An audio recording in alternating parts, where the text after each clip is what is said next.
Welcome to our webinar, Approaching and Remedying Burnout, Exploring Organizational Interventions that Systematically Address Clinician Burnout and Promote Workforce Wellbeing. I am Shirley Armenta, CME Manager at NorCal Insurance Company, now a part of ProAssurance. Before I introduce our speakers, I have a couple of items to review. The information contained in this presentation is intended as risk management advice.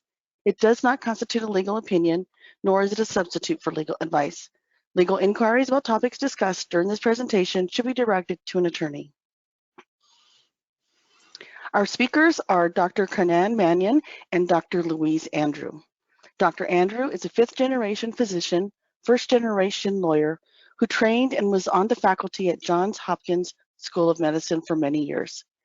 She has been concerned about physician well-being since residency and created a litigation stress peer support program for the American College of Emergency Physicians and other professional associations.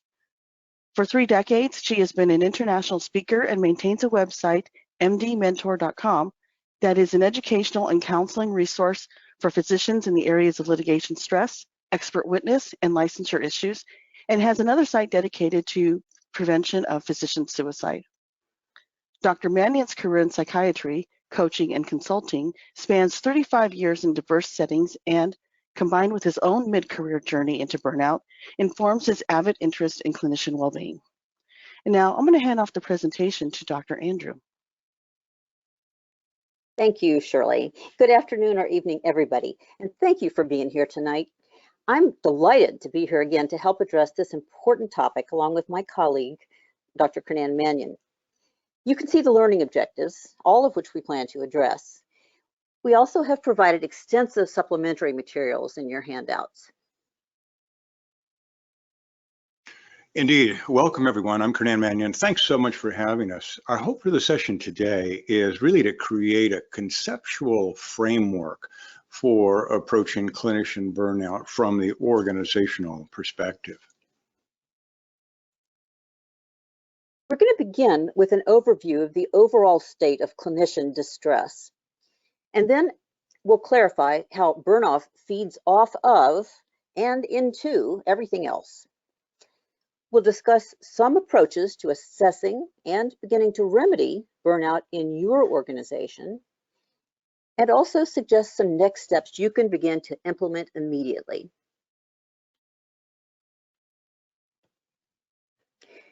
You know, it almost goes without saying that burnout is not a preferred state of being.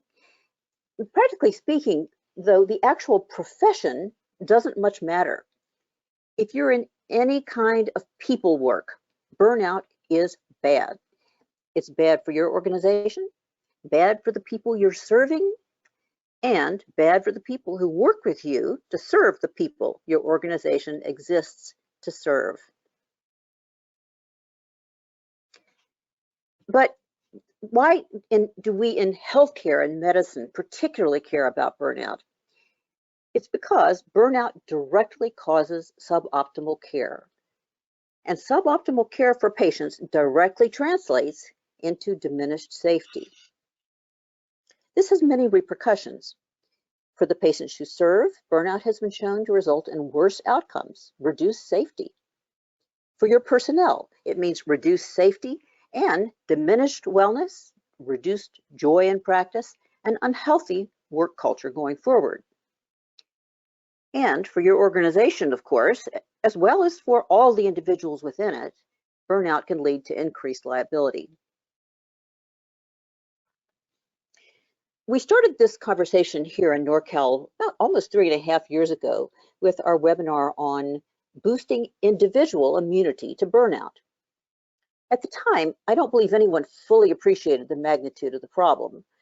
Although in my specialty, which was emergency medicine, we realized for several decades that burnout was becoming a significant issue. And since then, of course, we've experienced pandemic, which has magnified many societal issues, and in medicine, perhaps clinician burnout particularly. So these figures from 2019 are most likely underestimates. But several groups were already taking notice 4 or 5 years ago, notable among them the National Academy of Medicine, which is now National Academy of Sciences, Engineering, and Medicine, And it's extensively referenced in your resources because they have put a lot of materials out there for your benefit. This group established in 2019 that among physicians and nurses, burnout prevalence was somewhere between 35 and 54%. People mostly agree that 50% is about average for that group, but sadly the numbers are even higher for trainees, up to 60% in some estimates. These estimates come from a wonderful 433-page comprehensive book that NAM's put together that is actually available free in PDF form on their website, and there's a link to this in your materials. Now, clearly, there's been a lot of press about burnout, which has brought it to the attention of the public and certainly to medical leaders, and perhaps some are so tired of hearing about it. And they convey ideas that burnout is a big problem, and it is, in fact, an alarming problem, and clinician distress really is a huge issue. But here's the thing, all of these involve big data, and big data serves very appropriately to sensitize everyone to the magnitude of the problem. It is, in fact, huge. But big data is pooled data. It's not the same as what is really going on in your organization. And even the excellent annual surveys done by Medscape, one of which just appeared recently, which tally the questionnaire responses to the main contributors to burnout, can only really serve as a checklist. So let me emphasize here that big data does not necessarily represent your organization. It doesn't really tell you what's going on at your facility. It doesn't really tell you what's causing it. And it doesn't really tell you what you need to do about it. Now, even with all the press and all the enormity of the problem, it isn't really that surprising that some in leadership might be thinking, hey, you're a professional, it's your problem that you can't cope with the job stresses. What do you want us to do? You know, it's as if they were saying, hey, your problem is not my problem. Until, of course, it gets to have an impact on my job as a leader, and then it becomes my problem. Well, guess what? With the rising levels of burnout and the cumulative adverse impacts, it has not only it's not only affected the clinician, but the whole organization. And now your problem has now become my problem. The adverse impacts start to cascade, diminished quality of care, suboptimal outcomes, impact on patient safety, leading to increased liability, as well as overall morale and even the safety of the distressed clinician. Right. So I want to give some credit to the American Medical Association, which in 2016 convened a consortium of CEOs to look specifically at the question of burnout. And I believe it was this group that first acknowledged that to a large extent, burnout is a failure of leadership. The consortium's findings are shared in a health affairs article that is included in our resource materials for you. So again, your problem now is not just my problem, since we're all in this together. And I, as a leader, need you, clinician, to be well functioning. It's all of our problem. And the only way we can navigate our way through this is by working together collaboratively. So I would just echo that this is our problem, our challenge, and our opportunity, because the only way we're going to fix it is working together collaboratively. And that's why you're here tonight, because you care to start this process. Indeed. So our last webinar, which if you missed it or want a refresher, you can still find it through a link in your handout, looked at individual burnout and how many unwelcome changes in the healthcare environment had worked both perniciously and synergistically together over several decades, 4 or 5 actually, to aggravate or to cause it. We focused in that webinar on self-immunization to the extent that that was still possible. But now that everyone is realizing that immunization is not completely effective and that more, if you will, post-exposure prophylaxis is needed, we're focusing tonight on organizational issues that are causal to burnout and how to approach and remedy them. Of course, your organization is still only one domain of burnout causality, but no matter the panoply of causes, the end result is exactly the same: a clinician who is not optimally able to serve through your organization. And the good thing about this realization is that you have the power to begin to change the causal factors that stem from within your organization.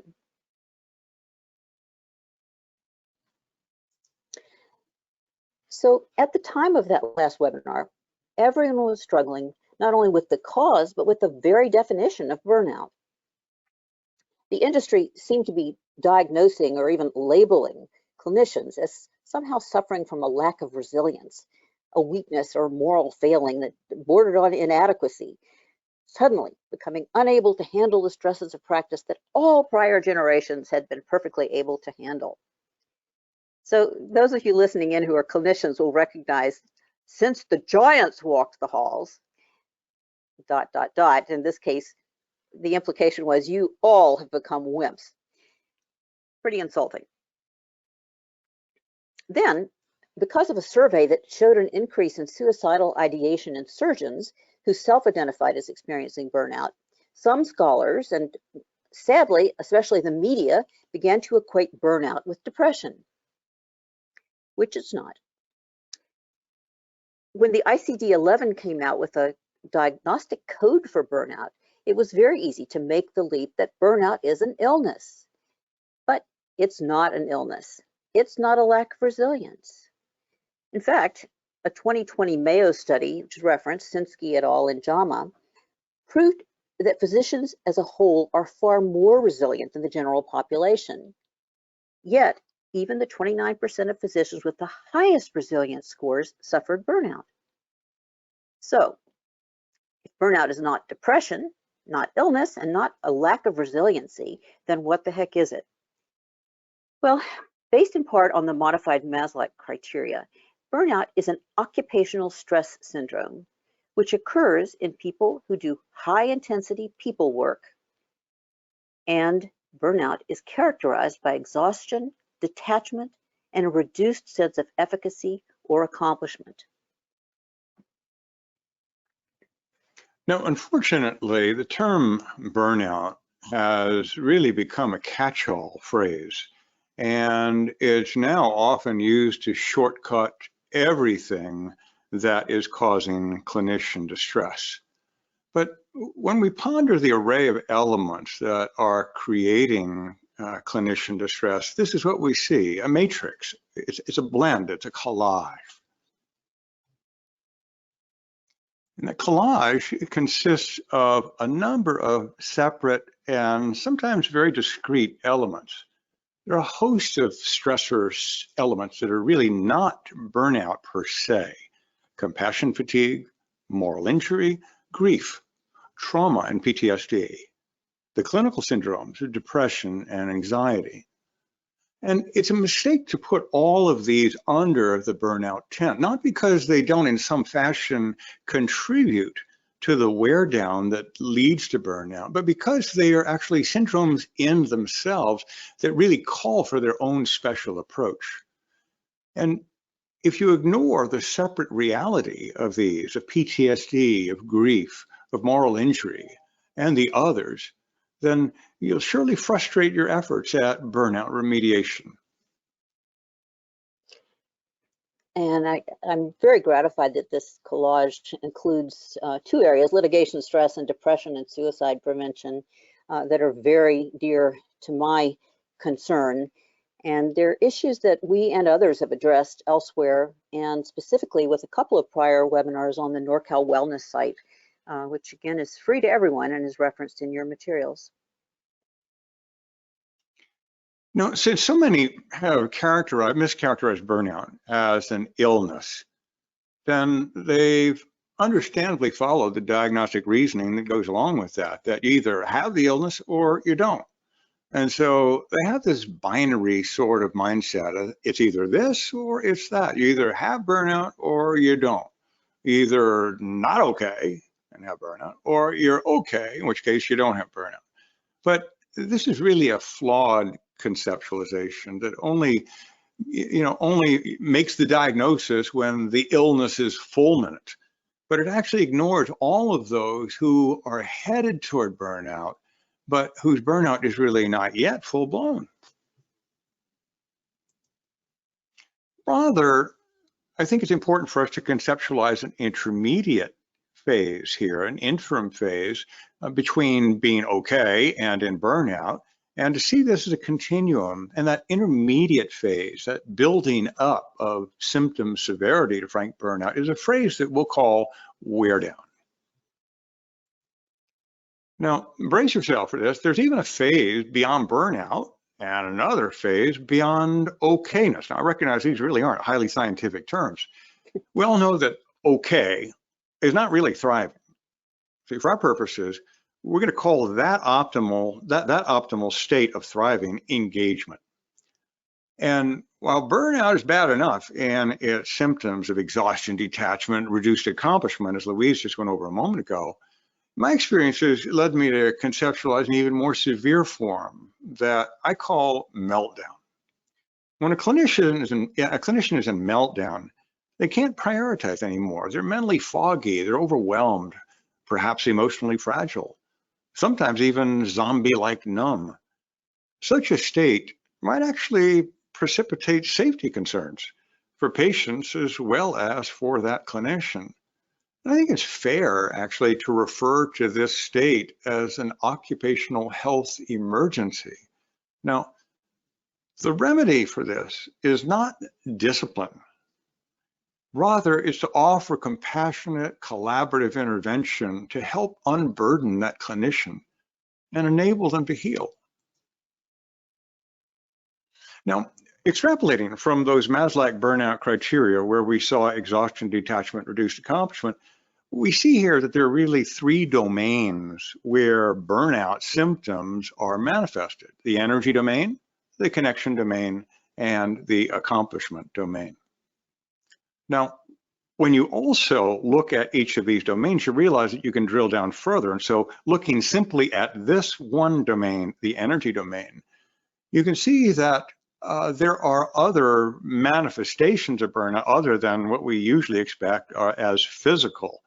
And these actually go along with the typical stress manifestation categories: cognitive manifestations, emotional manifestations, physical, and behavioral manifestations. Now, on the energy continuum, you can have various types of energy depletion, not just physical wipeout, but you can also have cognitive and emotional manifestations. Each person is going to have a different manifestation of their overall diminished energy. So one person may be physically fatigued, another person may be cognitively foggy, another person may be emotionally depleted. And by the way, that emotional depletion, that wipeout of emotional energy is predominantly what presents as compassion fatigue. So you can see then how understanding these continua in that way, that these three work-life domains and their subdomains, their dimensions, can actually help us understand the varying manifestations of clinician burnout. So what does a burning out clinician look like? Well, they'll have some combination of depletion in one or more of those three characteristic Maslach domains. They'll have some manifestation of fatigue on the energy continuum. They'll have disconnection or detachment on that connection continuum. And they'll have a sense of futility, of perhaps not mattering, or diminished efficacy on the achievement continuum. Now, in this last criterion here, this last manifestation, you may see clinicians who are questioning their worth as professionals. Further, considering the achievement realm more concretely, you actually may see clinicians manifesting diminished quality or even decreased overall quantity of work. That's absolutely true. So as a recovered, if you will, emergency physician who transitioned into preventive medicine, I just love this analogy, which Kernan developed and will explain to you. because it so clearly shows why we as an industry and as a profession are in such mortal danger from burnout. Hey, even if only 50% of us are there. When you think about heart health, look at it this way. There are those who really put effort into their well-being, and they're the ones who are vibrant. And then next phase down is the OK zone, where most of us reside, by the way. And in the OK zone, you've got some who work out, and there are others of us who are couch potatoes. But then you start to see people who are having symptoms, and that's where the coronary arteries start to get clogged up, and you start to develop chest pain, the symptom of an impending heart attack, and that's angina. Now, there are those whose coronary arteries really are blocked up, and they're actually having heart damage from that, and that's the heart attack. But you can actually get beyond just, your standard heart attack into a massive heart failure, and that's a code blue. And a code blue calls for full court press, as all of us in medicine know. So heart health really it's almost a perfect analogy for visualizing burnout gradations and recognizing its impact on our profession.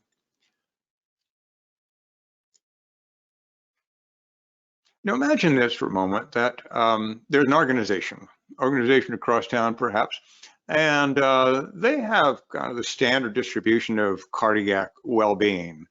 10% of their people are really vibrant, 85% of their people are couch potato kind of people, and the rest of them are in some varying degree of heart disease.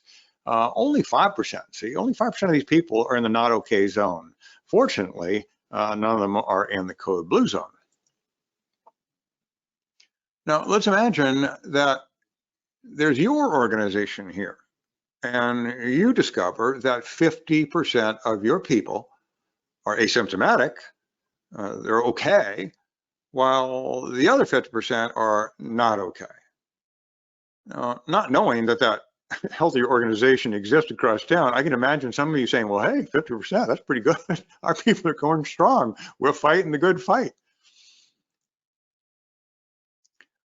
So superimposing our burnout phases on these two organizations, using the currently accepted prevalence of burnout that we mentioned earlier, you see that some 50% of your clinicians are not okay. And of those, truly the majority of those are in phases of wear down, but some of them may be in frank burnout. And a few may be in that state of severe burnout that we've called meltdown. Now, just like with coronary heart disease, where we all know that once a coronary artery is blocked, you got to do something about it to change the course of the disease. So too with burnout and its range of manifestations. And the effects are not just individual.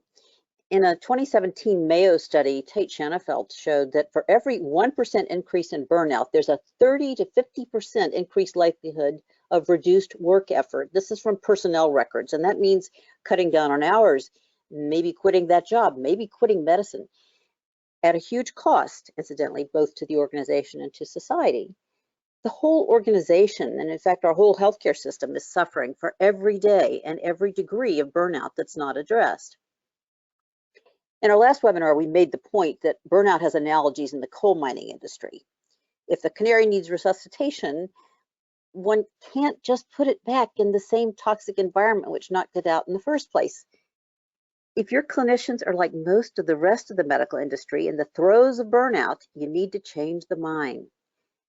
And we're assuming that you're here because you agree that clinicians don't need to just buck up or become more resilient, and you want to know how to improve your organization so more will not burn out.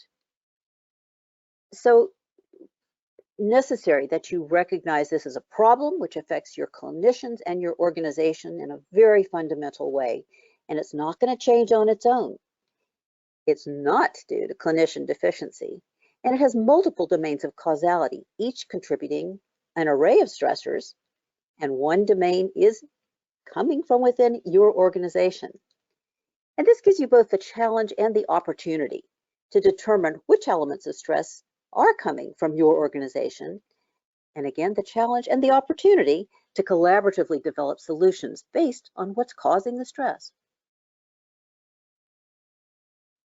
I really want to underscore that really much of this may be apparent to you already, but we really have to get down to this fundamental understanding. Everything else you do as an organizational leader moving forward, everything, including how you go about assessing burnout, how you sort out what you find, how you size up what to do from the data that you get back from that assessment, in what way you decide to intervene, and how you even measure the effort of one or more of those interventions. All of that is secondary to your grasping and really endorsing these fundamental understandings. Now, let's keep in mind the big picture. I think it's always useful to go back to fundamentals. What are you trying to do? Well, first of all, you're trying to help those who are suffering, those clinicians who are in distress and phases of wear down, burnout, and meltdown. The next thing you're trying to do is undo the stuff that's causing the suffering. The next thing is you're wanting to put into place the things that are going to make life more workable, enjoyable, healthier, more wholesome. And whatever you do, you're going to want to make sure that you monitor both the effectiveness of that intervention or those interventions, as well as keeping your pulse on the overall vital signs of work-life health of your organization. Vital signs, yes. And I love that 1 and 2 both relate to my primary specialty, which is emergency medicine, and then 3 and 4 to my second career, which is preventive medicine. And by the way, we're going to talk a little later about something called GROSS, which is a mnemonic that stands for getting rid of stupid stuff, which was put forward by the AMA, which is a prime example of undoing the stuff that's causing the suffering. That's number 2. Now, you have a longer range challenge beyond intervention and probably more important in the long run, and that's burnout prophylaxis, which is accomplished by rekindling a sense of joy in medicine. This is a principal focus of many of the AMA Education Hub modules and their Steps Forward program. And both of these programs, by the way, are completely free to anyone, regardless of membership in the organization. And your second long-range challenge, envisioning and fostering a culture of clinician well-being. Well, fostering wellness in clinicians is, or it certainly should be, a primary goal of any organization that seeks to enhance wellness in its patients.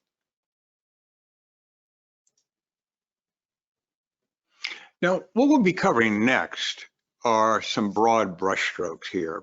And these, again, rely upon those fundamental understandings of the reality and the severity of clinician distress and burnout. So first, we'll be thinking about principles of the overall approach that you're going to be taking with regard to burnout remediation and fostering well-being. Second, we'll be sharing some principles of the assessment process itself, your framework for that. And then we'll be sharing some overall principles of the interventions that you select to put into place. So these are the same principles involved in any rescue scheme, if you will, or urgent medical encounter, and they'll be followed here. First, our initial approach or encounter to the patient or to the problem. Second, doing resuscitation if the patient is an extremis. And then an assessment for causes and interventions. And finally, prophylaxis to prevent the crisis from recurring. In thinking about this approach, this overall approach to clinician wellness endeavor that you're about ready to undertake, what needs to be underscored here is that it is vital that you have some kind of a leader, a point person, a champion of the overall burnout to wellness program. Now, it can be a chief wellness officer or a lead, someone who's really dedicated to the cause. Now, keep in mind also, it's really not just one person's hobby. you really got to have a whole group of people behind this. You do need a specific person to invest the time and effort to lead the initiative. And that person needs to have a dedicated team. And that team needs to have the support of the C-suite with all of the appropriate resources, space, and time that are needed. Now, the concept of a chief wellness officer, a wellness champion, is this, is that they and their team will really be the prime mover to move this down the road here. They'll be the ones who are helping to envision and design the assessment phase. They'll be the ones who receive the information that's gotten from the assessment, and they'll be the ones who have to grapple with all of that data that they're going to get about how severe the burnout is and what's causing it and what potential remedies might there be. And I assure you, in an assessment like that, you're going to be getting a lot of data, and you're going to have to make sense of it in some careful way. And then they'll use what they've gotten, and they'll collaboratively, both amongst the team as well as with clinicians, they will collaboratively craft the selected intervention that they're going to implement. And then they'll be the ones to deploy that intervention and really see it through. And I want to just jump in here and acknowledge that we know that not every organization is going to be able to support a chief wellness officer. That's a really high aspiration. But there are a variety of descriptions of the possible functions of such a person in your materials. And in fact, there are even entire courses now that are devoted to the concept, and probably books soon on the horizon. But a wellness champion who has some support from the institution can begin to adopt some of the principles that are appropriate and possible for your size organization. And a lot of suggestions are right there in your materials. Now let's be thinking about some of the general principles of assessment. And again, thinking back to earlier, why are we doing this here? Well, thinking of this assessment process, consider who you are assessing and what you're assessing them for. So that is to say, you really need to be clear at the outset about why you're going to all of this effort and what you want to do with the data that you receive. So thinking here now, are you going to do everybody in the organization, or are you going to do just clinicians, or are you going to do just physicians, just nurses, just PAs and nurse practitioners? Do you want some subpopulation of them? And so do you want to just start in one area of the facility, namely the ICU or the clinic? So you really want to be giving some thought to where you're going to dive in with this. Next, you need to be giving some thought to the instrument that you're going to be using. You want to be thinking about, okay, should we use an off-the-rack instrument? You know, and I don't mean that diminutively, but there's some really excellent assessment instruments out there. And the good thing about them is they're standardized, so you can compare from one place to another. But do you want perhaps to cobble together several off-the-rack instruments and then kind of get a fuller picture? And these are referenced in various places in the resources. Or perhaps you might choose to design your own, maybe even bringing somebody else in to help you design it, getting some feedback on sounding out what it is that you're going after, because you really need to be clear. What are we going after here? And you need to recognize this is time consuming. It's also time consuming for the clinician. So you don't want to ask more than you need to, and you don't want to ask less. And they don't have to be completely scientifically valid or huge surveys. In fact, there are instruments out there that are 1 or 2 question instruments. And of course, we're not going to be able to prescribe what type might be best for your organization, but do look through some of the validity of the instruments has been explored in both the National Academy of Medicine's information and in the AMA information. And the AMA, in fact, in its practice transformation program, which is kind of a mission for AMA, they'll even provide a free instrument and help you to analyze it if it suits your organization's needs. Now, when you think about selecting your instrument, I think this is where many assessments not only fall short, but really they miss a crucially important opportunity. You see, most assessments that you see are really just measuring the existence or the prevalence of burnout.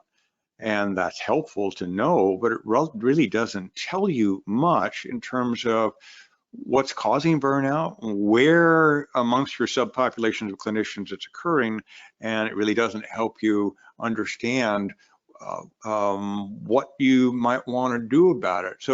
So again, let's keep in mind here that you really want to solicit from clinicians what's causing their stress overload. You want their input on that. And you're also hoping to elicit some of their potential remedies. What's making you crazy and what can we do about it? Because the more that you have people who are participating in ferreting out the problem and in designing those solutions, the more likely you're going to have a success at implementation.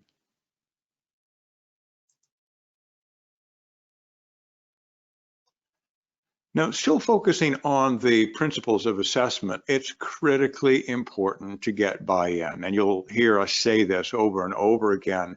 And getting buy-in, not just for doing the assessment itself, but once completed then, and you've gotten your data about burnout and its existence and causality and some potential solutions, you really want to be getting back to those who have taken the instrument and giving them feedback and saying, we want to get a read on this. Did we get it all? And this, of course, is really continuing to engage them in the process. Now, that feedback process, of course, works better with a contained group, a smaller group. It can be logistically very difficult to do with a larger group. Mm-hmm. Many of the assessments that are being done are recommended to be done at least once a year to see where you may be in your progress towards eliminating burnout and increasing joy. But keep in mind, and I'm speaking as a clinician here, that your clinicians may not only be weary, but also wary. They have battle fatigue, and they have maybe a high degree of suspicion. So they might even undermine your efforts if they're distrustful. They might even balk at taking an assessment if the level of trust is so low that they fear it's just another form of subterfuge to get them to do more work in less time. That is so true, Louise.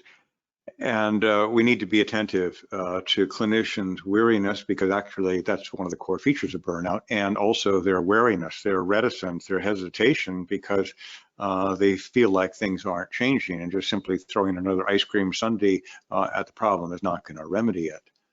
Now, when we think here, we're now moving on to some general principles of interventions or solutions here. Now, again, this is good news and bad news. Got to break it to you, there is no playbook. There's no recipe book that you can pull off the shelf and say, here's the answer, and we're going to use recipe 1, 7, and 10 for our organization. Because what's working at another institution across town or across the country is not necessarily going to work in your particular situation, because solutions need to be based upon causality. They need to be understood about what is going on, what's making clinicians crazy. So you're really asking, see, what is causing the most unhappiness and unsafety in your organization? And now that you have that, you can do something about it. Just because it works at St. Elsewhere, that doesn't mean that it's going to work here now. You need to select the areas of causality. Once you've understood that here's where you are in burnout, and here's some of the feedback you're getting about what's making people crazy, then you need to take that causality and develop specific targeted solutions toward that. Now, as we said before, it's a fact that people who participate in collaboratively defining a problem and collaboratively crafting that solution are much more likely to participate in implementing that solution. That's another form of the buy-in that you're trying to get. Now, you're going to get a lot of data back. There's no doubt about it. And you're going to get a good understanding of what's causing burnout. And guess what? You're going to find yourself wanting to fix it all at once. There's a lot of stuff going on, but let us caution you. You need to pull back the reins on that, because you're going to need to prioritize. You're going to need to be selective about what interventions you want to put into place, because it's impossible to fix everything at once.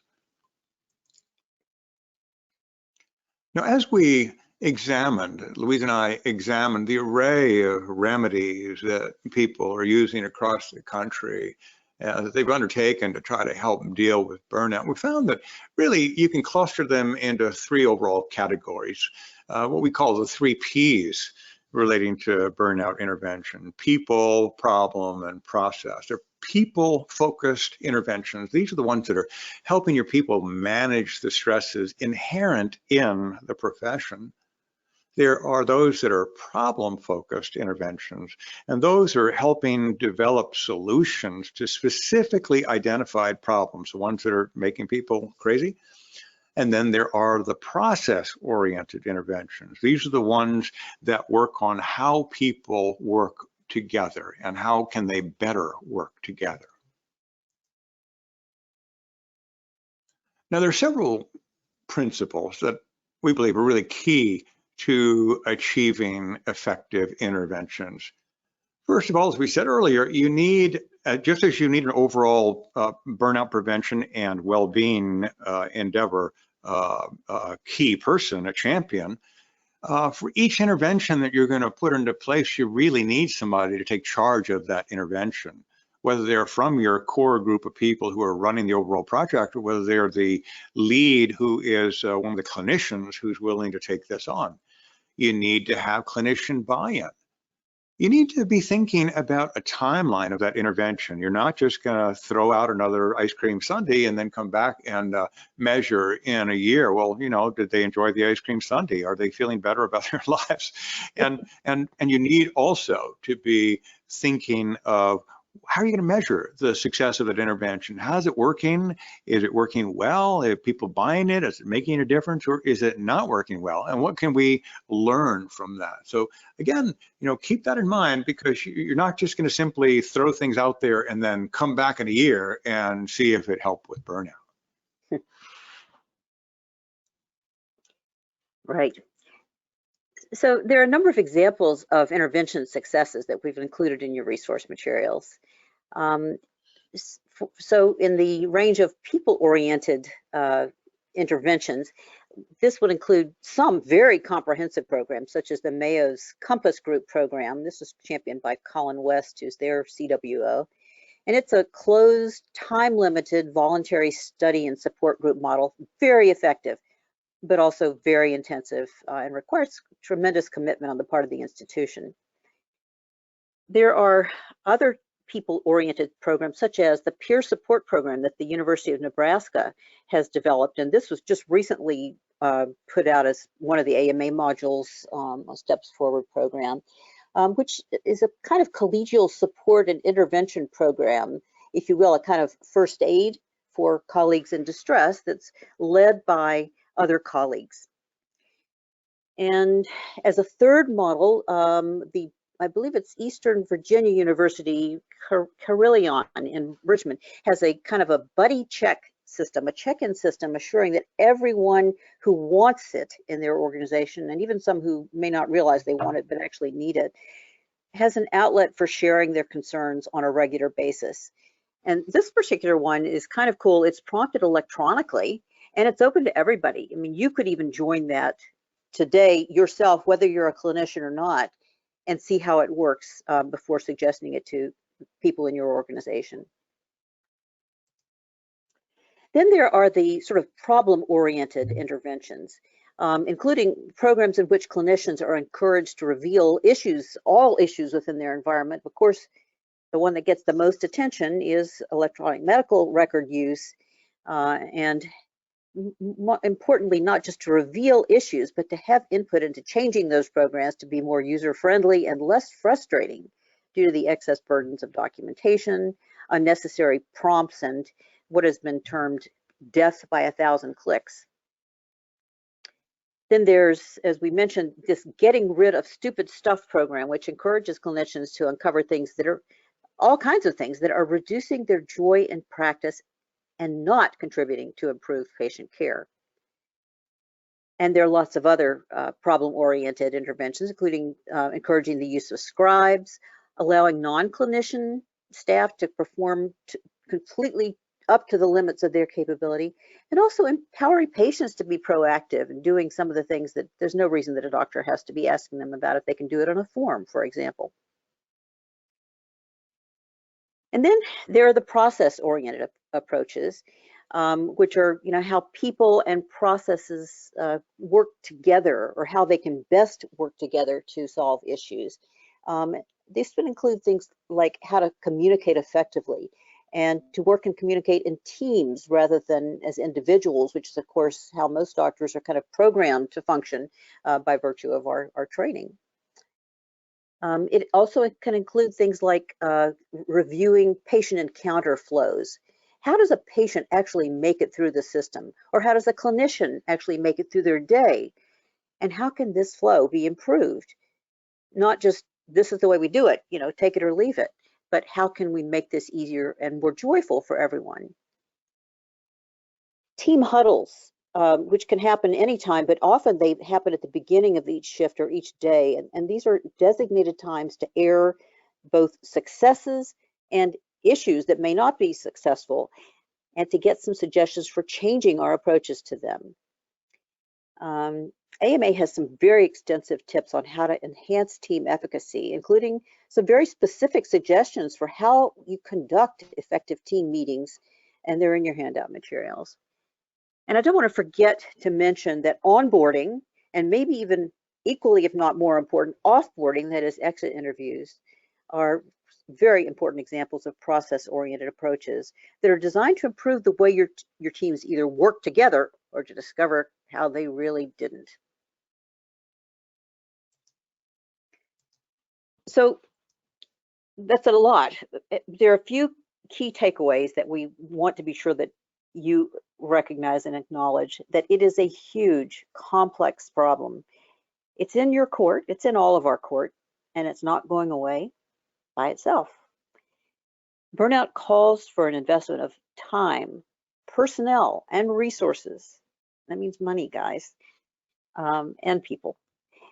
And there's a need to approach the whole problem systematically, with intention.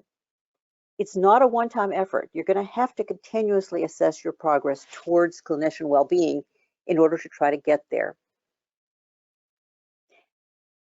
Again, can't say it too often, you have to have buy-in from the outset. Nothing is going to work without buy-in from the people this is designed for. So you can't expect that a few interventions are suddenly going to fix everything. There is no quick fix. You're aiming for incremental improvements, and you're not trying to fix everything at once. Start first where the pain is worst.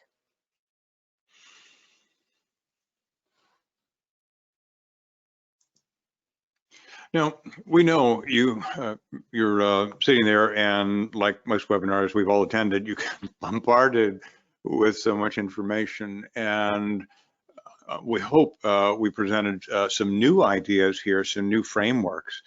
And you might be wondering, well, what should I do now? What's the next step? So let us suggest some of these for your consideration. First of all, take the opportunity to pause and reflect. Examine your mindset as a leadership group. Really step back and take a look at this notion, this overall notion of clinician distress and its particular manifestation of burnout. And take a look and see, have you been treating it as though it really is just a matter of badly coping clinicians, or clinicians who are lazy, or clinicians who don't have enough resilience? Take a look at how you're currently dealing with those people who, using our terminology here, are in wear down or burnout or meltdown. What are you doing for them? Or are you just simply saying, oh boy, you better get some help, and then go out and they have to find help? And by the way, let me just mention here that there are a host of forces right now that really mitigate against clinicians getting the help that they need, particularly the mental health help that they need. So, just to take a look and say, okay, are we really just dispensing with this and washing our hands of it and saying, go get the help you need? Or perhaps even, are we saying, you're washed up, you need to be replaced, and go about letting them go? hoping they do well, and then taking on, of course, the inordinate cost of replacing a clinician, which I've seen numbers as high as $500,000 or $750,000 overall to replace a clinician. And recognize that, okay, get started on choosing your wellness champion, your leadership team. You really need to select a dedicated leadership team to collaboratively develop that wellness initiative, that mission, the objectives, and your deployment strategy. And again, this emergency medicine analogy comes back to me as so appropriate. The triage plan that was just mentioned, it includes what you do with a clinician who seems to be burning out. As Kernan has mentioned, that it can even be close to $1 million to replace, retrain, recruit, etc., a new physician. So your goal is not to replace a clinician who's burning out, but to recognize, rescue, re-energize, rehabilitate, and redeploy. Now, as a leadership team, it's really important that you plan to devote significant focused time to reflecting on what adverse impact burnout really is having at your facility. I know we can kind of write it off real quickly and say, oh yeah, it's having a bad impact. Oh my God, patient satisfaction, patient outcomes, et cetera. But I really think it's so important as a group for you to put aside some dedicated time and say, let's really take a look at this. What is the impact of clinician burnout? So that when we understand that, it's really going to put the fire under our butts to say we need to take an active role in remedying this and really flesh it out. Take time to see all the myriad ways. Don't think of this as just a stopgap approach. You've got to put aside the time to envision, what does active elimination of burnout look like? In other words, if you really wanted to do burnout prophylaxis, what would that look like? And even more daringly, more broad-mindedly here, envision what a culture of wellness and well-being would look like. Now, it seems like a loosey-goosey idea, but it's really important for you to step back and say, okay, we really want wellness and well-being. What does that look like? Yeah, I don't think it's loosey-goosey. And, I think a lot of people approach these problems saying, how will it look and feel when we've arrived? How will we know we're there unless we've envisioned what it's going to look and feel like? And I know there are groups. Christine Sensky, who's the vice president for professional satisfaction at the AMA, who has been a huge mover and shaker in this arena, and is also a practicing family physician. They start each day in their clinic saying, did we experience joy in our practice yesterday? And if not, what can we do today that would make it more joyful for us? Those people have smiles on their faces because they know that their practice cares how they feel and wants them to feel better no matter where they are today. Lovely.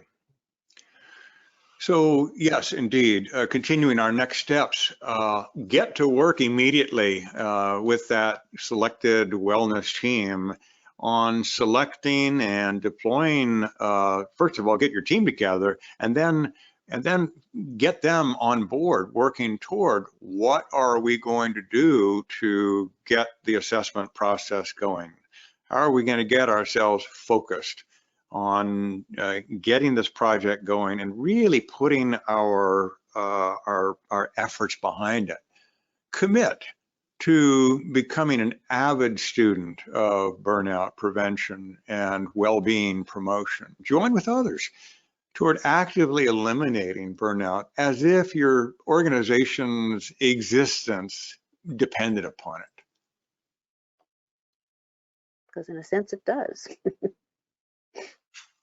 Now, what will define your odds of success? Well, what's going to define it really is buy-in. We can't underscore this enough. You've got to get buy-in, buy-in, buy-in, buy-in.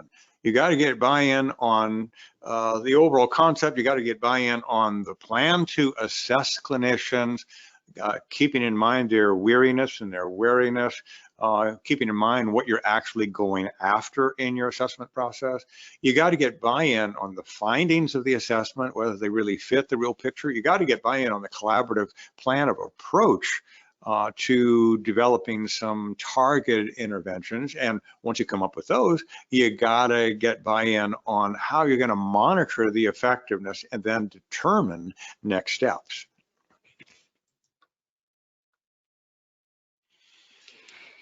And above all else, if anything is going to succeed, you have to, from the very beginning of this endeavor, it's absolutely essential that you demonstrate that you genuinely care and share continuously with your clinicians that their well-being doesn't just matter to you, it's actually vital to the entire mission which you both share.